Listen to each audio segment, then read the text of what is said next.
This is Blacklisted Radio. My name is Doug Owen, and today is the 8th day of March 2014. I'm the senior editor of BlacklistedNews.com, and you can join me live Saturday morning, 10 a.m. Central Standard Time for this show, and we chat, stream, and do everything there at BlacklistedRadio.com. Today, our guest is Lee Rogers. He is one of the contributing writers for BlacklistedNews.com, and his own website is now the newly unveiled DailySlave.com. What's up, Lee Rogers? Hey, Doug. Not a whole lot. I doubt that. You're right. Seriously. I'm lying. There's a lot going on. A lot of stuff going on. Maybe not in our own personal lives really that much, although I've been pretty busy. But the world is on fire. There are some really interesting things that are transpiring, and I think that we're seeing this huge shift politically, geopolitically, globally, and a lot of it centers and focuses on what's happening with Ukraine. So, I mean, over the last week, there's been some pretty interesting developments, though it is kind of slowing down. I mean, the Russian government, their troops, or whoever they are, the Russians are saying that they're not Russians, but that they're actually just local militia. We have the unidentified troops that are all over Crimea, and there's a lot to kind of look at. So, I mean, take me through where you think we are right now with Russia and what's happening in Crimea. Well, that's a pretty broad question, but I've written a lot of articles on this whole situation. And really, you have to go back a few months to understand what's really going on here. And if you look at what they're putting out in the corporate media, it's a bunch of lies. They're essentially painting Russia as this evil aggressor. You got Hillary Clinton comparing Vladimir Putin to Adolf Hitler and all these weird things that they're putting out. It's all lies. It's all disinformation. What's really going on is a few months ago, you had these protests and riots that took place in Kyiv, which is the capital of Ukraine. And these protests were financed by various NGOs associated with the U.S. government and the U.S. State Department.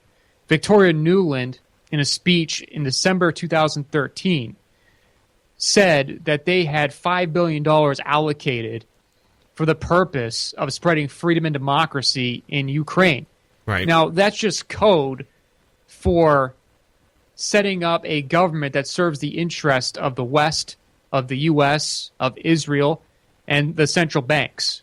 And that's really what happened here. So what they did is they took all this money, they paid a bunch of people, namely a bunch of ultra-nationalist and anti-Russian groups and forces in Ukraine to violently overthrow the elected government of Ukraine.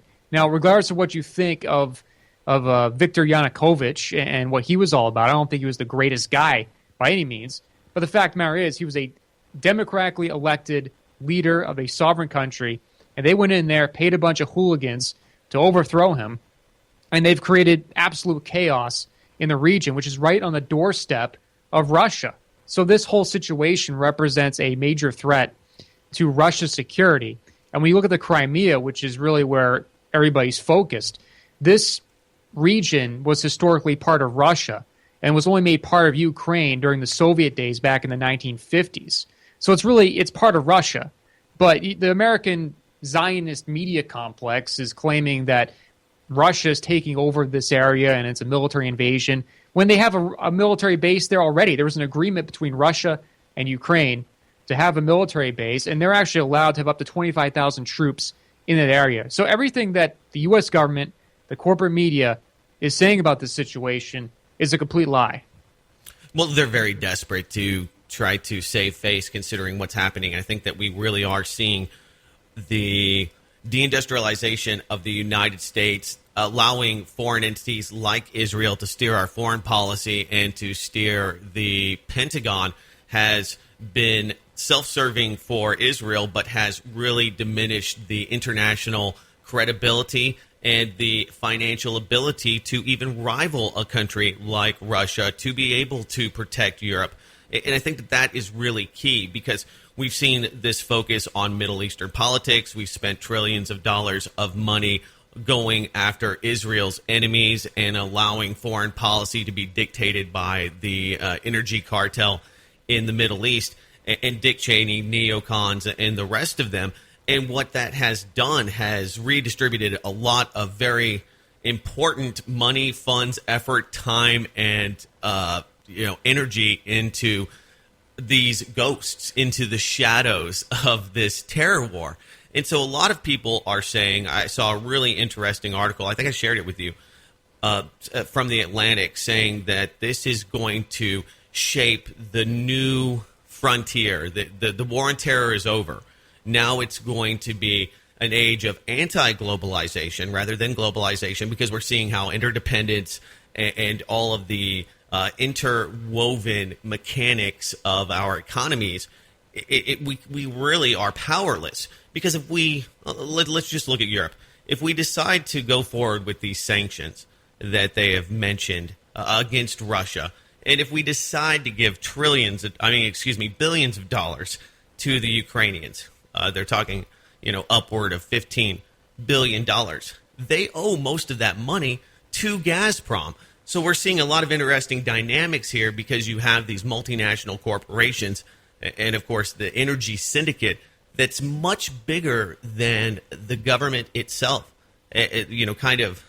playing out here, because they have to, even if they go forward with these sanctions, it will actually hurt the U.S., it will hurt Ukraine, and most of they don't have any kind of economic sector. So by just storming the castle and installing these Western puppets, the parliamentarians that they spent the $5 billion, trying to bring into the EU, and all of the promises that went along with it have become, sour grapes at this point. So I think it's a really interesting discussion that we should have, because by allowing others to steer our foreign policy, the new meme of the week is, we had no idea. Most people believe, according to Gallup, that we need to be worried about Middle Eastern terrorists when, honestly, what's happening in Russia is a legitimate threat to economic interest of the United States. Well, this whole situation has been orchestrated by Washington, by the Zionist, insane, crazy lunatics. McCain. John McCain is certainly one of them. He's been very happy about this whole situation. He was actually popular in the world. Did you know that? He's the least popular senator in the world, and he's one of the crazy people that has been dictating our foreign policy for quite some time. The man's insane. He's nuts. He belongs in a mental institution or a rest home. He's senile. He's crazy, just like his butt buddy, Lindsey Graham. Both those people should be locked up in a mental institution. Really, this is such a dangerous situation. It's unbelievable. I would say this is probably the most dangerous situation from a geopolitical standpoint that we've had since the Cuban Missile Crisis. And I'm not the only one saying this. There's a lot of our people who are saying this, because this crisis is right on Russia's doorstep. This is not some third world country that we're dealing with here. We're dealing with a country that has a formidable nuclear weapons force, has a military of over 1 million plus troops. This is a big deal, what's going on. And so there's a lot of dynamics at play here. Of course, you have the natural gas situation, which is interesting, because Russia supplies a great deal of natural gas to Europe, and they're largely dependent upon it.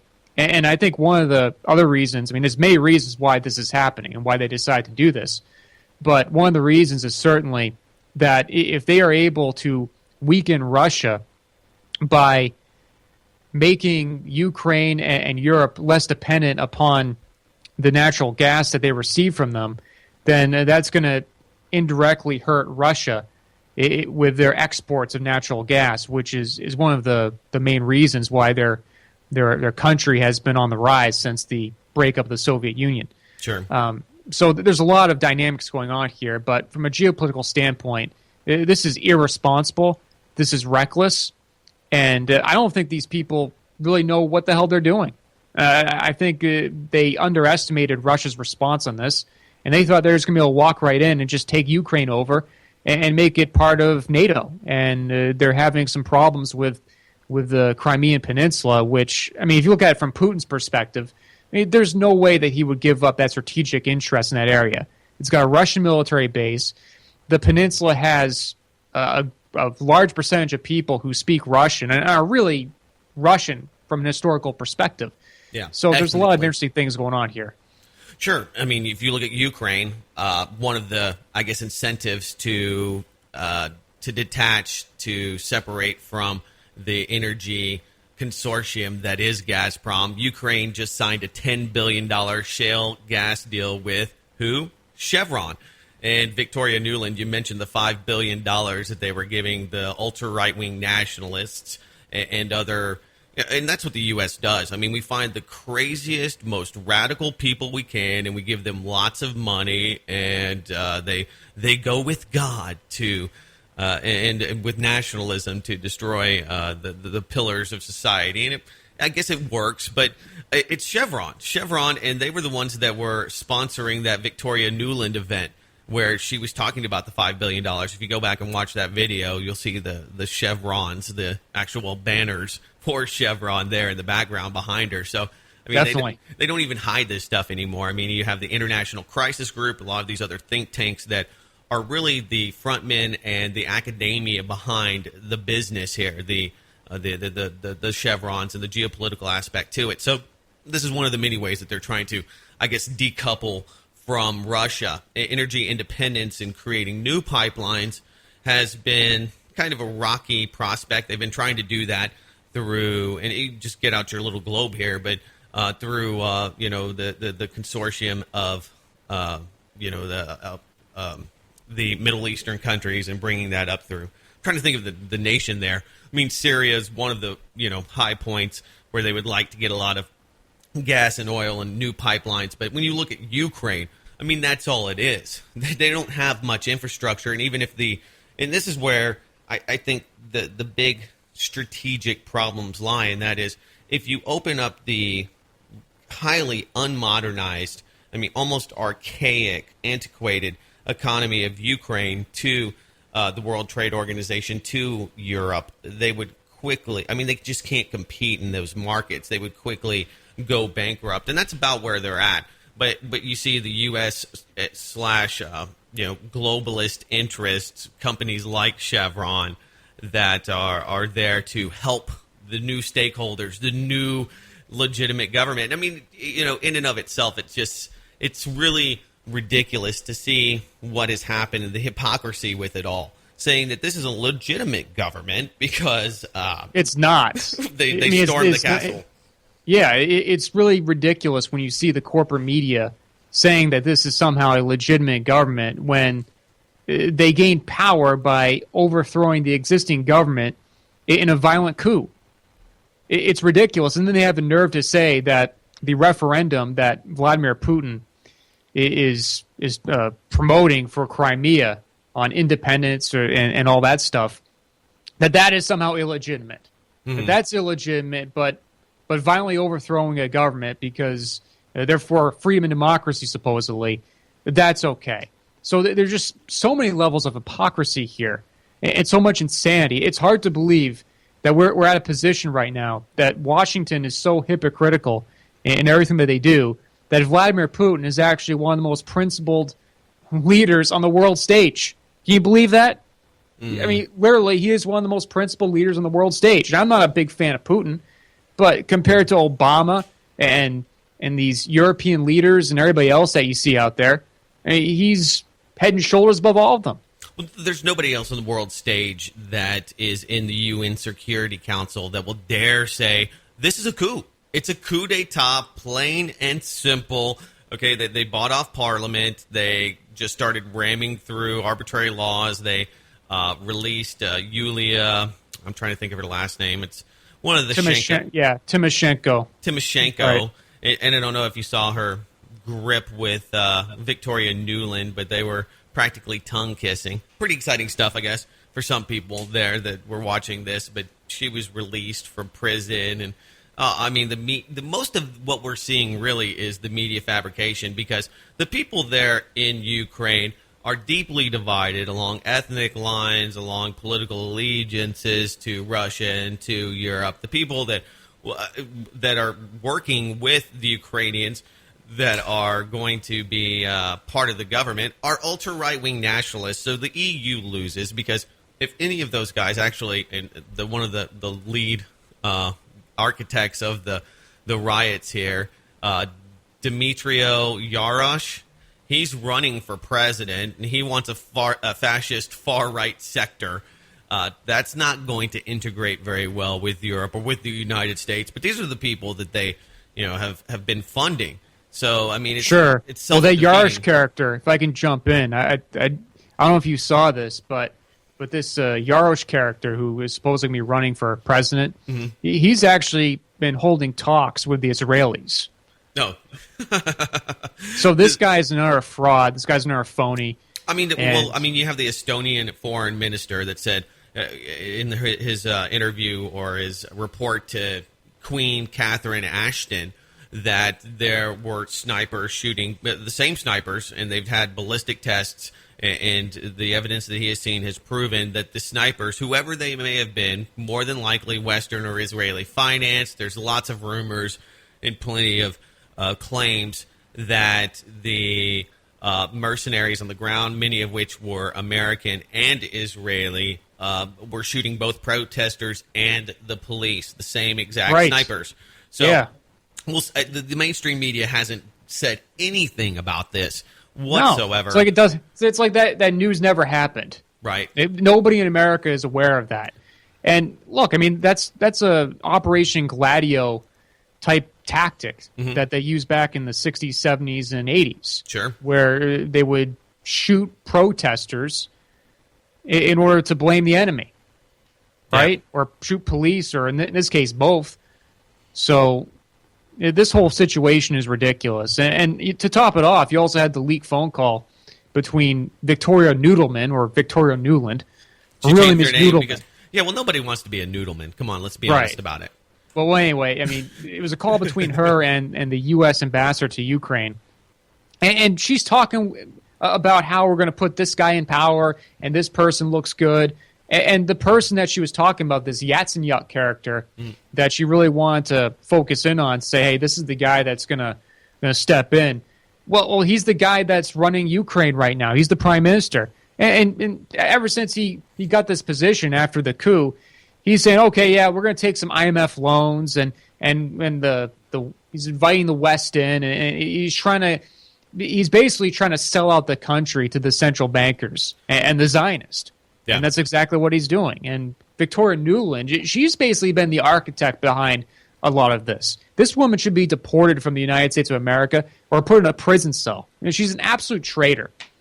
Bottom line. Same thing with her husband, who's a neocon, that Robert, what's his name? Robert Kagan? Yeah. What a dynamic duo they are. Bunch of traitors. I'm just looking for, right now, sorry, I'm looking at Time Magazine, and you were talking about the Dmytro Yarosh. I'm looking for his ties to Israel. Sorry. Well, there's an article from the Jewish, I think it's the Jewish Daily Forward. Mm-hmm.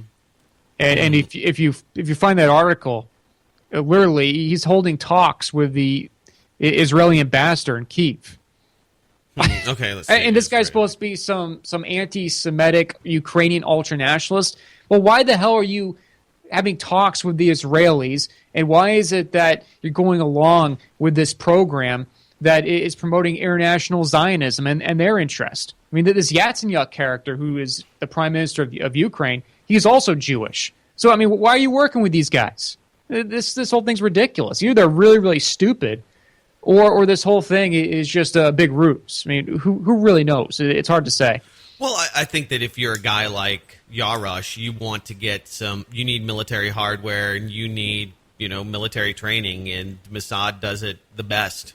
They are the best. They're the most well-funded assassins that you can find. So if there's somebody to team up with, it would be Mossad, because most of these guys are just, they don't really even believe what they're saying. This is just right-wing, crazy nationalist rhetoric to get people behind what they're doing. And, it really reminds me of what you see in U.S. prisons, where you have these white supremacists, and they're usually drug-dealing gangs, and they work with, other Mexican gangs and South American gangs and even, black gangs to bring in drugs and to, run the prison system. So it's not so much about the ideology, because, these guys have swastikas tattooed on their arms. They have all of the regalia to look like, Hitler's finest, but or worst, maybe, probably. But they themselves don't even believe in the ideology, and I think that really, I think it proves over and over again that most of these political ideologies, whatever they may be, are just a way to manipulate people. To go after them. It's the dang Jews. The Jews are getting you all down. You need to get behind me. Well, who are you? Well, we're going to work with the Jews. And we're going to take their money, and we're going to do this. But, I'm really, really against them, I promise you. I mean, it just kind of shows you some of the dynamics of propaganda and the BS that they use to push on their own people, or to, garner strength and to get support from people. So, I mean, because there's always been a lot of anti-Semitism. You hear it a lot in Russia. People are pretty much skeptics, and the Bolshevik Revolution and some of those other things have probably kept people in that mind state that that they're being held down by these other groups. But that's a great platform if you yourself want to get people behind you. Well, it shows the whole thing is a big fraud. That's my main point. Right. Exactly. Okay, so what's going on over there is just completely insane, and it's extremely dangerous, everything that's transpired. I mean, it's one thing to be overthrowing a third world country that is not near the Russian border, but to do what they're doing in Ukraine is just reckless, it's irresponsible. It just shows how insane these people are. They literally think that they can move, that they can overthrow countries, and they could move different pieces on the geopolitical chessboard like it's a game of checkers. Mm-hmm. And it's not. There are real people being affected by this. And plus, you're going up against a very powerful country in Russia that has numerous resources. And if they open up some sort of land war over this situation in Ukraine, it's going to be devastating for not only the U.S. military, but NATO and these European countries, because there is no way that we'd be able to withstand any sort of prolonged ground war against the Russians on their home turf. Yeah. I mean, look, the Germans failed back during World War II, and Napoleon failed in the 19th century. So what makes them think that they're going to achieve a positive result by going up against the Russian bear? It's just not going to happen. Well, probably not. I mean, we just don't have the resources to allocate. I don't think that, militarily, if you match us against the Russians, that we couldn't easily beat them. I mean, we just have more vested interest. We have more equipment than they do, period. But here's the other aspect. What are you going to accomplish, and how long will that really continue if you go down that path? I mean, we see how I think that, McCain's friends, how AIPAC, which met this week, debatable as to how much political influence and power they still have, had some of the Tea Party darlings like Mr. Ted Cruz, which basically reavowed allegiance to Israel. And he was at AIPAC? Oh, yeah, of course. Yeah, he's a fraud. I don't know why everybody thinks this guy's like some sort of messianic figure. Well, I mean, he's married to a Goldman Sachs banker. What more do we need to say about that? The guy's a fraud. He's just because he says, "Oh yeah, I want to abolish the IRS," and I mean, the fact of the matter is, if he is at AIPAC and saying he wants to defend Israel, he's a traitor. Well, yeah. I mean, Jack Lew, our Federal Reserve chairman, the new Treasury Secretary, the new Timothy Geithner was there as well. And I think a lot of this is just, paying lip service to this very influential and rich group that has a lot of money. But, at the same time, I think that, comparing them to the NRA may be apropos. That's what the new comparison is, that they still have a lot of political influence, but it's waning, progressive policies, and I think just more concerns about other things that people are worried about in this day and age, like global warming and all the other things that are going along with that really do take center stage to, Middle Eastern politics.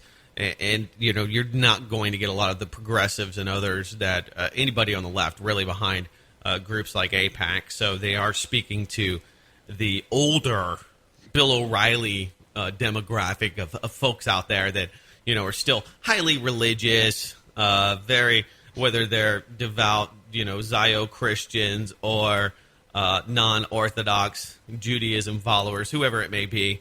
But interesting nonetheless to see all the people there, including John McCain, and others that have continued to lick the boots of Israel. And this is what, I keep bringing this back, Lee, but these kind of, by allowing people that have constantly told us that we need to be fearful of these groups, and these are the bad guys, which conveniently are the people that they oppose, we have just allowed our foreign policy and I think the real strength of this country to be diminished, the industrial manufacturing base, all of those things. And I think that, one of the great things about what's happening now, if there is any kind of light at the end of the tunnel with the situation in Ukraine, is that it gets American people realizing, whoa, look at this. We don't have the industry that we need to really to fight Russia. Because here's the other deal, Lee. China and the Shanghai Cooperation Organization is on board with Russia.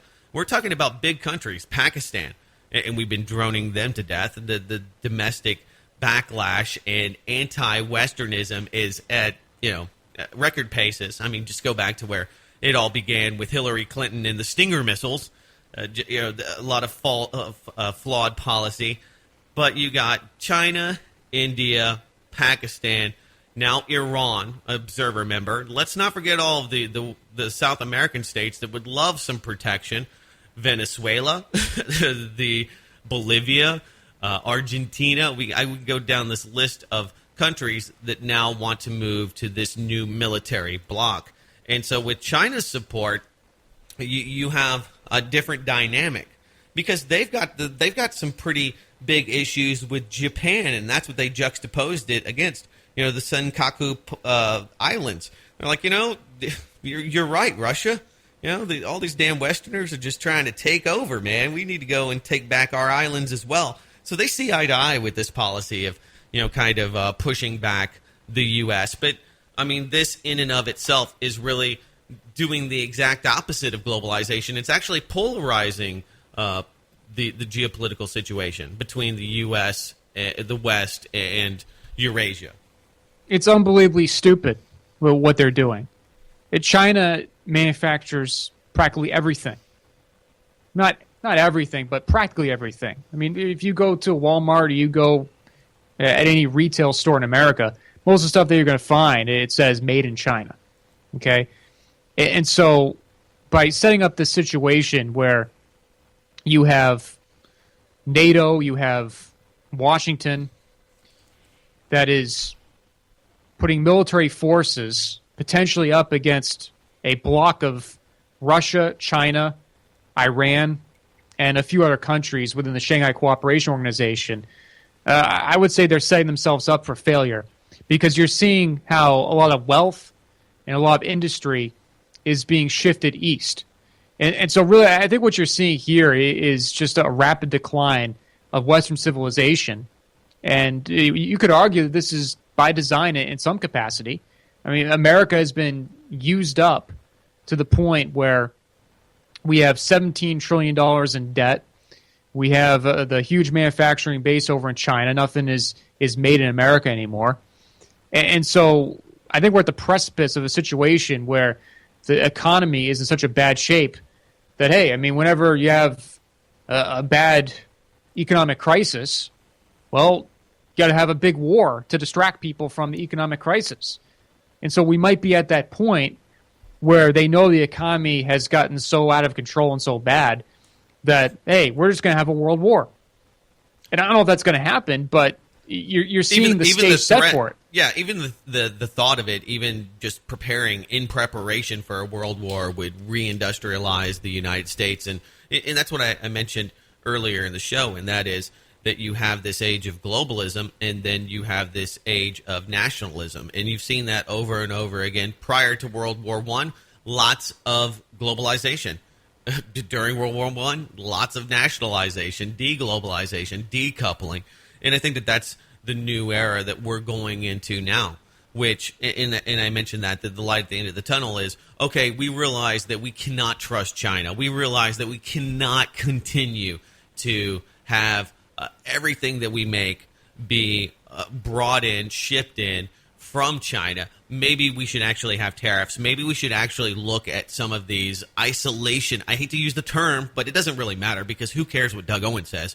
But isolationist type policies that would make America competitive again. And I think you see that in the Ukraine as well, where you have what we have, very similar. You have an aging demographic of people, a huge aging demographic of people that are completely disconnected from the youth, and we do have a disconnection between the job base and the future of this country. We have to have jobs for people. We have to have industry, and why don't we do it here? And I think with rising gas and energy prices, that's going to re-incentivize people to make stuff here, because shipping it from China is going to become extremely expensive. That in and of itself may counter the cheap slave labor aspect. I mean, what we have in China is just cheap labor. Cheap labor. It's not that in lack of an EPA, and complete lack of any kind of regulations over these factories that make these caustic and toxic products that Americans buy day to day in Walmart.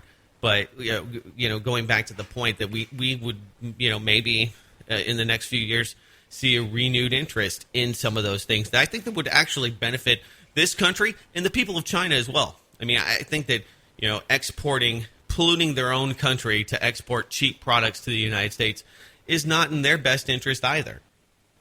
Well, yeah, China has its own problems. I mean, it's not perfect by any means. I mean, a lot of it's because they've built their industry and their whole manufacturing basis around providing toxic products to us. So that's their big problem. Well, sure. I mean, the environmental catastrophe that's happening there. I mean, they've got plenty of money. I mean, their own domestic issues and trying to police the internet and trying to keep people in the 19th century might not be working well as either. But they can deal with that. Yeah, but China's heading in the right direction economically, because you see a great amount of gold and a great amount of wealth flowing into China because they're making stuff. They're making stuff that people actually use and need. And so moving forward, you're going to see China overtake the United States economically in many respects. You're already starting to see that. And so if this continues, you're basically going to see the 21st century be the rise of China and the decline of America, much like how you saw it back during the 19th century and the 20th century, how you saw the decline of the British Empire and the rise of the American Empire. Yeah. And so at some point, this whole thing is going to collapse. And I don't know when that's going to be, but this whole system of fiat currency and inflating the money supply of different currencies around the world, this is completely unsustainable. And the countries that have the most gold, that have the most tangible resources and wealth, they're the ones that are going to be left standing in the end.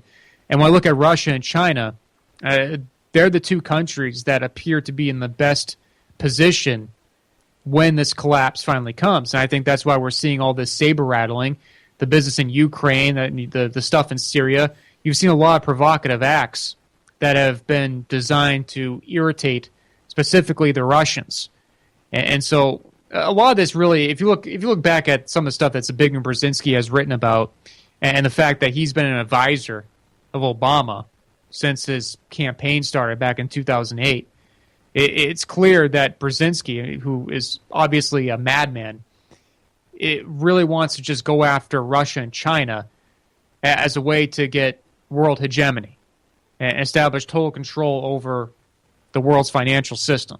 Russia and China are really the two major players left in the way of the West trying to get that. But the problem is we're at the point where the economy might implode, so they might just have to go all in and stage a world war. As crazy as that sounds, these people are insane enough where they would actually do that, and it might very well happen. Well, yeah, I mean, if you stage World War, it brings you back to that wag the dog scenario, doesn't it? Where, you have these wars that are kind of... Woody Harrelson's a great character in that movie. I revisited it. Oh, yeah. Yeah, he was the guy that was the hero, right? He was like this insane guy that drooled over himself. Yeah. The shoe or whatever I remember it's called. that. Yeah. Well, I mean, how far we are away from that. I mean, I think that I look at it maybe with a little bit more of a rose-tinted lens, if you will. I'm more of the optimist. I see how this could really empower and give options to those in charge. But yeah, Zbigniew Brzezinski has been after the Russians forever. I mean, that's why we created Al-Qaeda, to go after the Russians.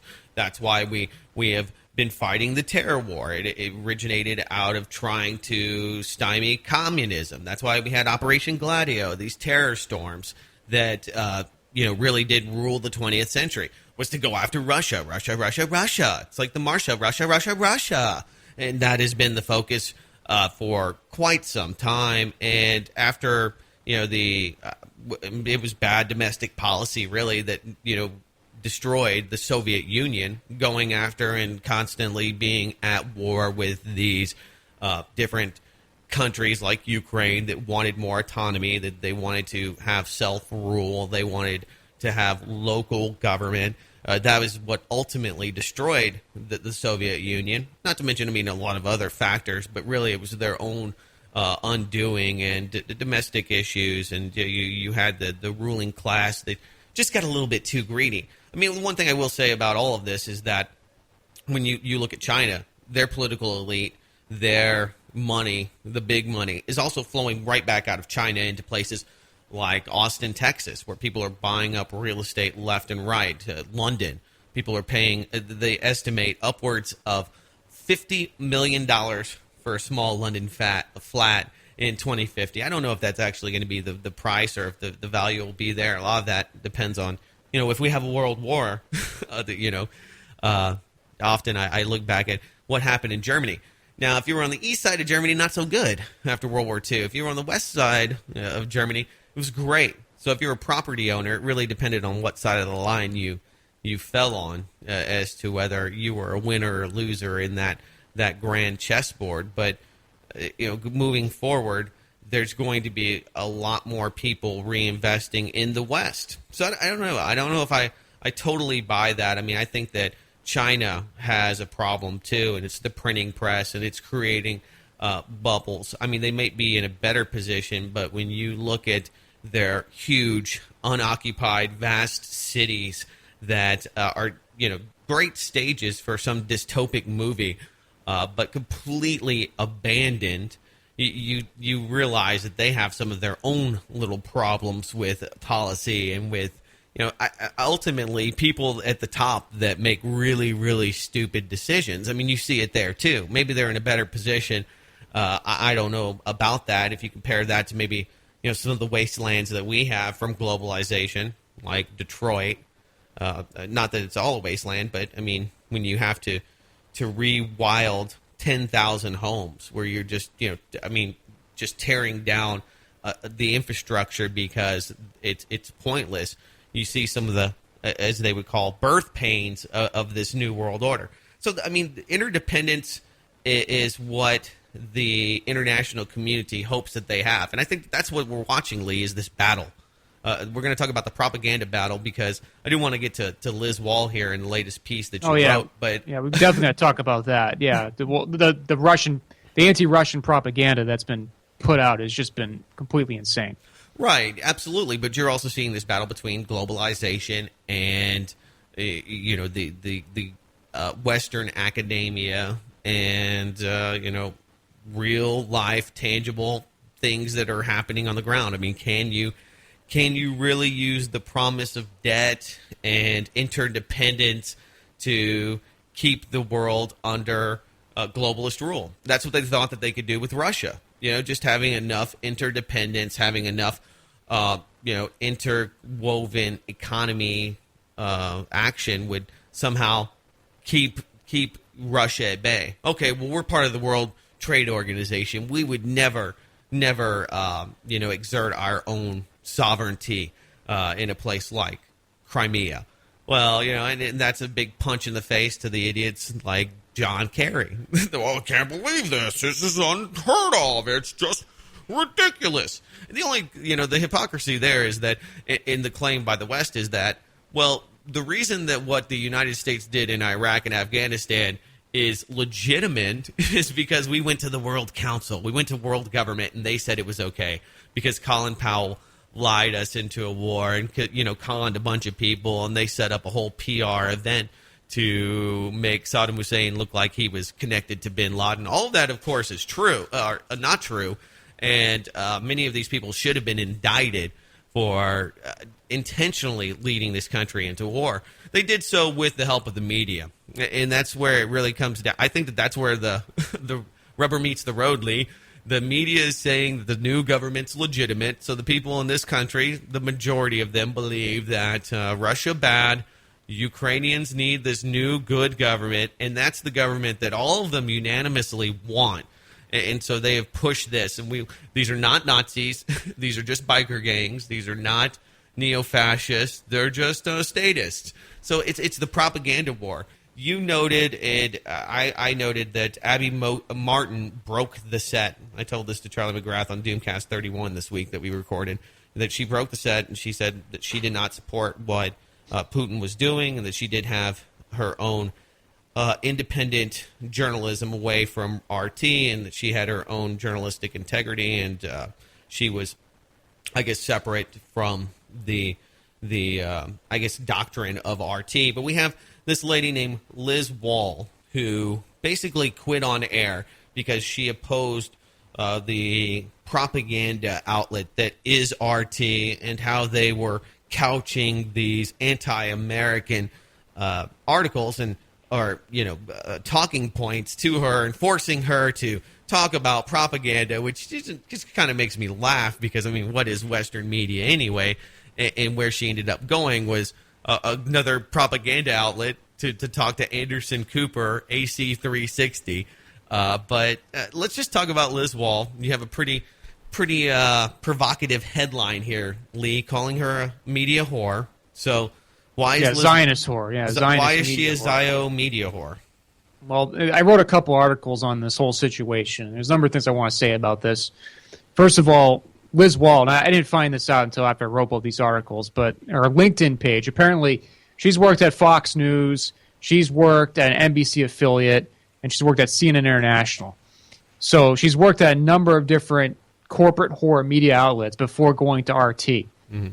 And her hypocrisy is just unbelievable in this situation because RT, I'll agree that, look, this is a news channel that puts out a pro-Russian slant on the world. It's Kremlin-funded.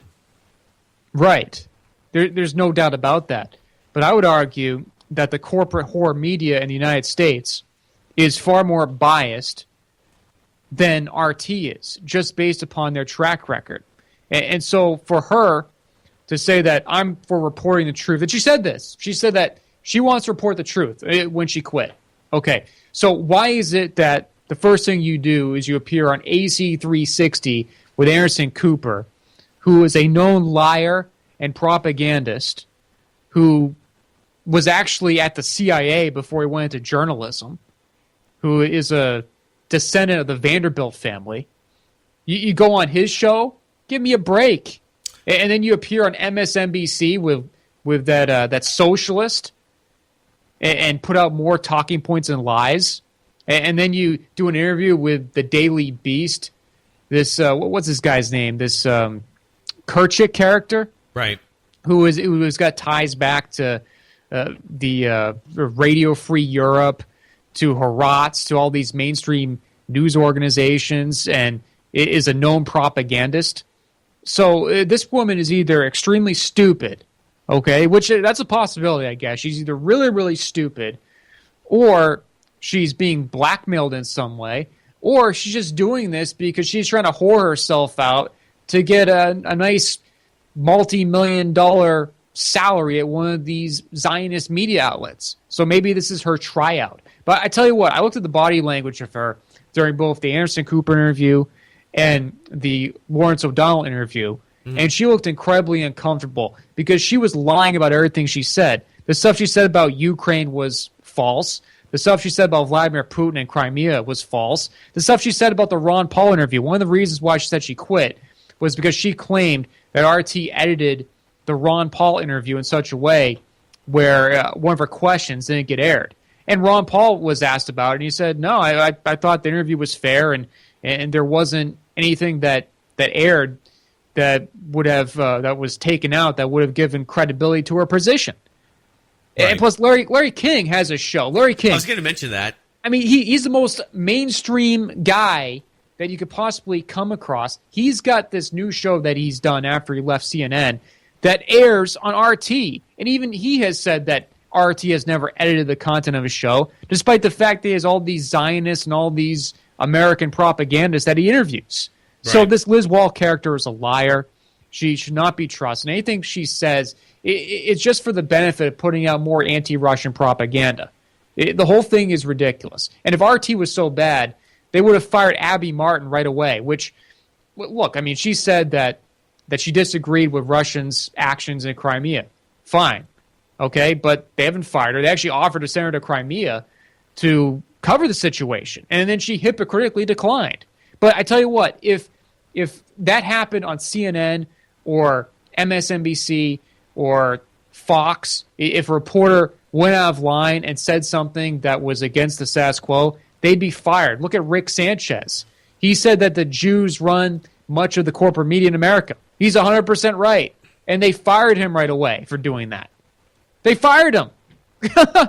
Well, yeah, because you're an anti-Semite, Lee. Come on now. You can't say that. But it's true. I mean, come on. You look at the people who run the media, the vast majority of them in America are pro-Zionist or Jewish. No, it's just a fact. Yeah, there's no doubt about it. I mean, for me, and I'll always clarify this because people get very, very confused. Here's the thing.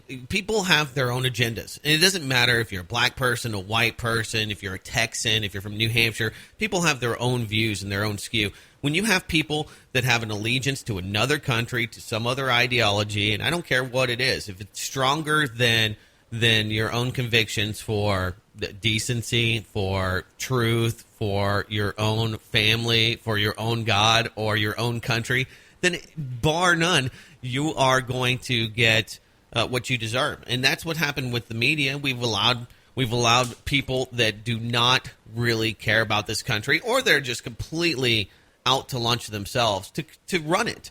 I mean, the media speaks for itself. Whoever runs it, it doesn't matter. I mean, it's inaccurate, and it has helped to hide the truths and the realities that have really, I think, been so counterproductive to this country, and that have helped to really undermine the institutions and the credibility of the U.S. government. And you know, I mean, you can make the argument, well, you know, they have to do what they have to do, but I think that if you work for some institution that you disagree with, and if you continue to, you know, spout policies that have worked against the American people, then you're an idiot. And that's what we have. I mean, and I think that's been the underlying theme here. We have let the media and our government and people that do not care about this country run our foreign policy, run our banks, run our media for a long, long time. So to me, it doesn't really matter if it's, you know, a pro-German person or a pro-Israeli. If you have a stint or an agenda other than telling the truth to support your own agenda, then, you know, we have a big problem. You're just another deceiver. Well, sure. But in this particular case, it just so happens that the people who are pulling a lot of the strings are pro-Zionist and Jewish. Sure. There's a lot of them. Well, that's just a fact. I mean, I don't believe that the Jews run the entire world or the Zionists run the entire world, but they're certainly trying to run it. They want to have a system of world hegemony, because if you look at Jewish philosophy, they believe that they are worldly people, meaning that the whole world belongs to the state of Israel.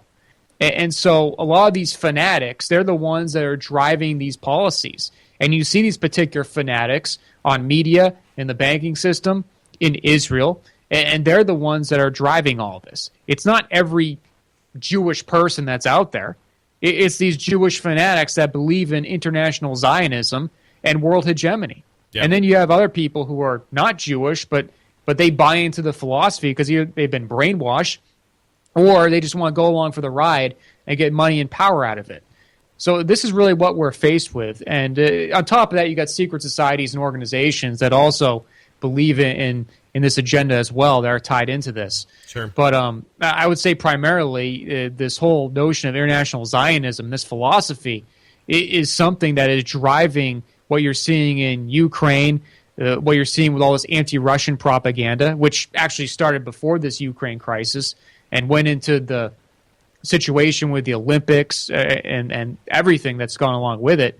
So this has been going on really hardcore since the whole Syria situation broke out, and now it's front and center. Yeah, and if it was the Muslims that were pushing the caliphate, which is just as radical and just as xenophobic and the like, on the American people and the we were hearing about the caliphate and why we need to support worldwide Muslim governments and a jihadi, then I would have more of a problem with it. But we don't have the U.S. media. Al Jazeera isn't pushing the caliphate, but any group like that is, and I think that the reason that they've been so successful is just because you can't say anything against it, and they have that gotcha, which is, oh, well, you're an anti-Semite if you dare question the Jewish state. And just think about this for a moment. This is how racist and how ridiculous these Zionists really are, and how hypocritical, and it really does show you how inept, or I guess maybe neutered, the U.S. media has become, because they can't just say, well, look at the idea of the Jewish state. That is an exclusion of Muslims, of Christians, of just about every other person. That's not. It's racist. It's racist, Doug. It's racist. It's the most racist idea that you could have. I mean, if you and I tried to have a white state, Lee Rogers, people would, lambaste us. We would be like international criminals. They would try to take us to The Hague if we had a white state. But you can have a Jewish state, and apparently that is not racist. That is not in any way exclusionary. That does not just the idea of that. I'm just blown away by it, and that's why I think that there's two lines of thought there. That you have the people that believe that everything in the world is controlled by this institution or that institution. There's a lot of people, that are Zionists that believe that the, Muslim Brotherhood and Obama are trying to institute the caliphate. They see it as this battle between God, and it's just let me out of your God wars. But don't tell me that this is not racist, that people like, Netanyahu are not complete bigots. They absolutely are. And if the media doesn't call them such, then they themselves are supporting this racism and bigotry. So the media itself is more racist. Because I don't care what you believe, but don't push it upon me. And if you have a media that will not, because they are so fearful that they will, all of these people that work in it, the ones, I don't think every one of them is a Zionist, but they know, let's not talk about the Z word here. This is going to get me. Yeah, the problem is the people at the top and a lot of the main hosts and the people that they put on air in front of the camera, they are 100% behind the ideology of international Zionism. And even if they're not, they're afraid to tackle it. They're afraid to talk about it. They realize that this is not that they themselves, even daring to discuss it, will be painted as racists. So, well, yeah. Look what happened to Rick Sanchez. He was an anchor for a while, and he was saying it tongue in cheek. By the way, he wasn't saying it with any kind of virility. He wasn't, right. It was completely benign. He was just kind of making a tongue in cheek joke, and they're, oh my God, oh yeah, and they thought it was the worst thing ever. And they actually they actually had Howard Kurtz go on and they did like a 12-minute segment of people who supported the firing of Rick Sanchez and just bashed him for 12 minutes straight. And they did the same thing with Helen Thomas, all the news outlets, when she said that the Jews should leave Israel and go back to their countries. Right? And, that was just terrible. And then after that, she was just blacklisted, and she never worked again. Well, if you ask Netanyahu and some of the other ones, and it just depends. I like listening to all of the different, chronological events that they use. Well, we've been here for 3,800 years. Well, we've been here for 4,000 years. I'm like, well, how long have you been there? How many hundreds of thousands of years have the Israelis been there, and now you can have a racist state? If I'm here for, my family's here for 10,000 years, at some point we can have a racist state. Does that make it okay? Well, it's given to us by God. And it's just a zealot ideology. But like I said before, I mean, if you had the pronounced push for the caliphate, and if you were, if you had the Muslim religion being sacrosanct and off limits, it would be the exact same situation. It's just right now you have that with these, crazy Zionists, or, the people that aren't. They just know that in media that, I mean, you can't have these kind of discussions. You can't have, they're not going to talk about this. They won't even talk about this on our team. I mean, they're fearful of these kind of topics because, there's a big, powerful minority of people that are very loud. And that's one of the things that the Israeli lobby has, is lots of people that will protest, that are loud, that are zealots, that have nothing better to do, okay? Because you've got to think about the kind of people that support this ideology. Kind of old and crazy, kind of out to lunch on a lot of things.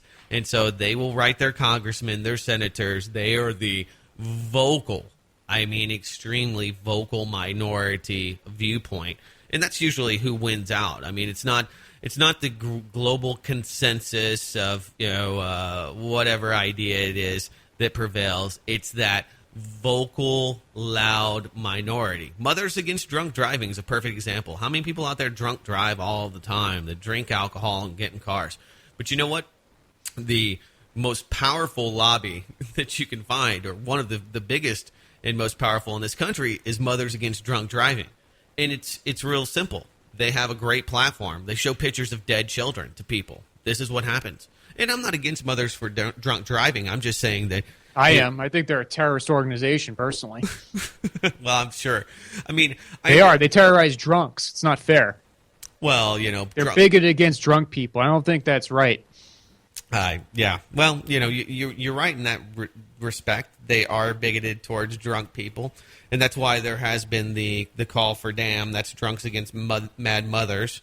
Yeah, I support them. I think they're an honorable institution. Yeah. Well, Drunks Against Mad Mothers. Mothers Against Drunk Driving. They're terrorists. So what they're else? Racist. They're racist, Doug, because they hate drunks. They are racist. That's true. They are. That's true. They're anti-drunkites. That's going to be my response. Anytime I'm against something, I'm just going to call them racist, and I'll automatically be right. Because that's how it is on MSNBC. All they got to do is just call somebody racist, and they're automatically wrong. Well, I mean, they're losing a lot of their power, their punch at MSNBC. I mean, look at Piers Morgan, or CNN, right? Same thing, right? Yeah, that jackass is finally going to be off the air soon, right? Aren't they finally canning his show? I don't know. He might get arrested in the UK for that phone scandal, the phone hacking deal. They could put him in a federal penitentiary. That's where he belongs. Well, I don't know. I disagree with that. I like people that I disagree with, and people that put out ridiculous, rhetoric. If you can get into, Anderson Cooper, Piers Morgan's heads, and you can, wrap your mind around those ideologies. What am I going to say to you? I mean, if you think that Piers Morgan's right about the Second Amendment or vaccines or whatever he may be talking about that night, whatever propaganda he's pushing, I mean, you really kind of just don't think a lot. You just watch it. I mean, so those people, to me, and I've said this often, the people that will believe whatever's on the TV, there's no point in focusing on those people, because guess what? As soon as we control the TVs, as soon as you control the conversation, they'll buy into whatever you sell them to. So they're they're kind of a non-factor in most of the discussions and the topics that we discuss on the podcast because, if you're a sheeple, it doesn't really matter because you're just going to ba to whatever beat, comes your way. Anyway, I don't know. There's just so much insane stuff that happens in this world, and unfortunately, there's just a large segment of the population around the world that doesn't think, will never think, and that's just the way it is. I've given up trying to reach those people because it's impossible. And at this point, I mean, if you want to go through life and not understand what's going on, that's your choice. That's fine. I mean, who am I to say that you should pay attention to things around you? It's those people that want to rule my life, though, that want me to bow down to their wishes. Those are the people that really offend me. I don't care if you don't believe whatever I believe or if you have some kind of crazy... Yeah, that's different. I mean, yeah, if somebody like that gets in my business, I'm going to be pissed off because those people are mentally ill, and I don't want somebody who's mentally ill getting in my business. So you're not for John McCain running the Federal Reserve anytime soon? Well, I'm not for the Federal Reserve even existing, but I'm especially not for John McCain in any position of power in government. That man isn't qualified to run a friggin' lemonade stand. He should be locked up in a mental institution because all he wants to do is go around the world bombing people. Well, good. You know what we should do? You ever seen Dr. Strangelove at the end of the movie where the guy is on the bomb? I think that's what we should do with John McCain. We just strap him onto one of those bombs and just drop it over the country that he wants to bomb so bad. Who was the director? Was it Kubrick? Yeah, that was Kubrick. Yeah, it was Kubrick, yeah. There was actually a really interesting piece this month that came out. I think it was via The Atlantic as well, saying that was pretty accurate. It wasn't really the dystopic, crazy, off-the-wall movie that it seemed to be, that it was really accurate and that one rogue general could start a global world war at the time. Yeah, well, I guess one of the things that they were actually looking at was an all-out nuclear war with Russia. They thought they could actually win. Yeah. Or at the time, the Soviets. Which, if you think about it, it just shows you how crazy these people are. Now, unfortunately, they never went ahead with that plan. But yeah, I mean, Dr. Strangelove, if you take a look at that movie, there's actually some interesting truths in that movie that's fictionalized. In our one, the truths that they fictionalized is the general who is perceived as crazy. He talks about how the communists are trying to fluoridate the water and how they're interfering with their fluids. Mm-hmm. Well, that was actually true because fluoride is a damaging chemical, and they've been putting in the water supply to lower everybody's IQs for the past several decades. So, I mean, there's some interesting things and interesting concepts that are put in that film. Oh, yeah. It's the ones that are, completely dismissed. Just like, there's this recent movie, The Dallas Buyers Club, which basically shows how AIDS was in the deaths that were caused by AIDS were pretty much fabricated and because of the AZT drugs initially. And so the whole movie's about that, but people that watch the movie don't even really grasp the grander meaning of what is being displayed. Like, oh man, Matthew McConaughey, he was sure skinny. It's like, yes, but don't you realize that once they stopped, giving them the AZT drugs and the other cures, that just eating vitamins and you're living a better, healthy lifestyle actually stopped these people from dying, and it was the pharmaceutical companies that were trying to cash in that killed these people. Like, oh yeah, well, I was lost. That was lost on me. Yeah, but I haven't seen that movie yet. But is the basic premise? Are they saying that like the AZT drug was actually causing AIDS? Not that it was causing AIDS, but that it was, complicating and killing people. Killing them, yeah. And once people started realizing this, that's why they started the Buyers Club, which is basically a vitamin dealership. I haven't seen it either, but I saw some of the spoilers on the internet before it came out. I saw the last 30 minutes or so.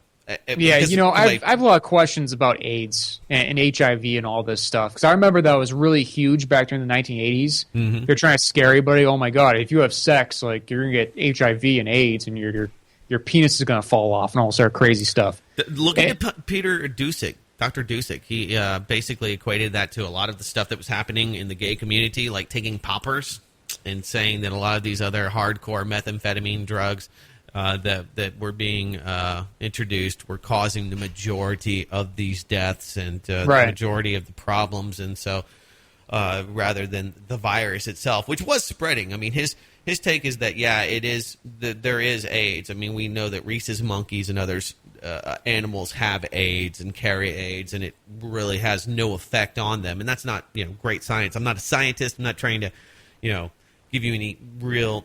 I'm just not, able to speak to that because I'm not a scientist. But that, the majority of what we saw was kind of a misinterpretation of what was actually causing it, and it was so politicized, and what really happened was kind of lost on the American people. Well, didn't they originally claimed that HIV came from a monkey or something, and I never bought into that explanation. Because how did the guy get AIDS from a monkey or HIV from a monkey?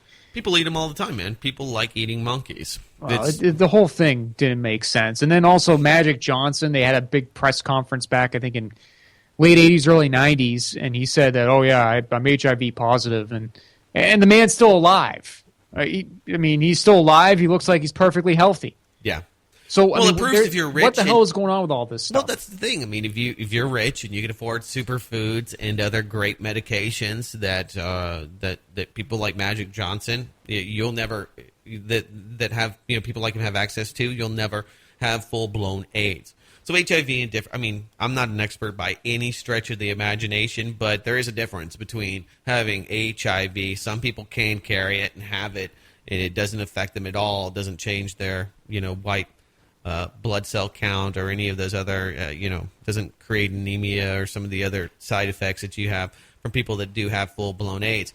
But, what else compounds that and gets you to that point? And that's what they've not really proven to me. It's like, okay, well, I understand that this guy has HIV, but why doesn't he have AIDS? Why doesn't he have lesions all over his body? What's different between him, somebody like Magic Johnson, and somebody who died? And if we had, and obviously there's something that's changed, because back in the 80s, you had just people dying left and right all over the place, and would have these horrible lesions, and would just look horrible, and would die and have organ failure.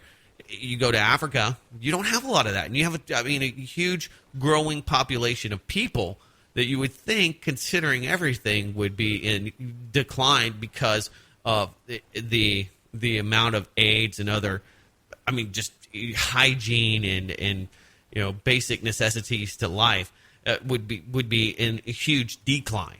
And so some of those things just don't make any sense to me. It's like, okay, well, we've got more HIV, more AIDS, regardless of how many people we pay to learn how to clean their penises and put on condoms. I don't care how many free condoms you give the people in Africa.